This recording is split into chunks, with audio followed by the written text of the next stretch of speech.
அகில இந்திய சமத்துவ மக்கள் கட்சி தலைவர் சரத்குமார் நெல்லையில் செய்தியாளர்களை சந்தித்தார். இது தொடர்பான முழு விவரங்களை செய்தியாளர் ராமசுந்தரம் வழங்கிக்கலாம்.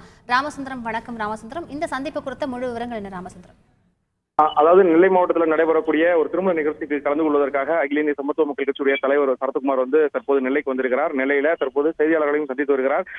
இந்த செய்தியாளர் சந்திப்புல கூட்டணி தொடர்பான கேள்விகள் அவரிடம் முன்வைக்கப்பட்டது. அதாவது இந்த நாடாளுமன்ற தேர்தலில் கூட்டணியை வைப்பது தொடர்பாக 24ஆம் தேதி அகில இந்திய சமத்துவ மக்கள் கட்சியின் உயர்மட்ட குழு கூட்டம் நடத்தப்பட்டதாகவும் அந்த கூட்டத்தில் ஒருமித்த கருத்து ஏற்படவில்லை. அதாவது வரக்கூடிய காலங்களில் சமத்துவ மக்கள் கட்சிக்கான எதிர்காலம் தொடர்பாக இந்த தேர்தலில் ஒரு முடிவு எடுக்க வேண்டும் என்ற பேச்சுவார்த்தை முன்வைக்கப்பட்ட ஒருமித்த கருத்து ஏற்படவில்லை என்ற ஒரு தகவலை இந்த செய்தியாளர் சந்திப்பில் தெரிவித்திருக்கிறார். நாடாளுமன்ற தேர்தலை பொறுத்தவரைக்கும் அதிமுக தரப்புல 2 கட்ட பேச்சுவார்த்தையை சரத்குமார் அவரிடம் பேச்சுவார்த்தை நடத்தியிருக்கிறார்கள். அதே போல பாஜக சார்பில் கூட்டணி பேச்சுவார்த்தைக்கு அழைப்பு விடுக்கப்பட்டதாகவும் தெரிவித்திருக்கிறார்கள். ஏற்கனவே நாடாளுமன்ற தேர்தல், அதாவது நெல்லை மாவட்டத்தில் கடந்த சில தினங்களுக்கு முன்பு சரத்குமார் தலைமையில ஒரு மாநாடு நடத்தப்பட்டது. அந்த மாநாட்டில் திருநெல்வேலியில அவர் போட்டியிட வேண்டும் என பெரும்பான்மையான அந்த கட்சி தொண்டர்களும் கட்சி தலைவர்களும் அந்த மேடையிலேயே தெரிவித்தார்கள். அவர் மறுநாள் செய்தியாளர் சந்திக்கும் போது கூட திருநெல்வேலியில போட்டியிடுவதற்கான வாய்ப்புகள் இருக்கிறதா என்ற கேட்ட கேள்விக்கு கூட அவர் ஆம் இருக்கிறது, வாய்ப்பு இருக்கிறது என்று சொல்லியே சென்றார். இந்த நிலையில இன்றைய தினமும் கேட்கும் பொழுது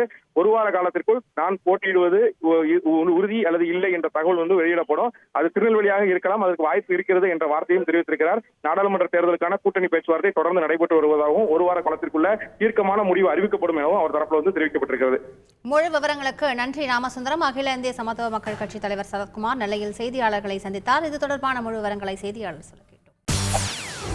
செய்திகளை உடனுக்குடன் தெரிந்து கொள்ள உடனே சப்ஸ்கிரைப் பண்ணுங்க.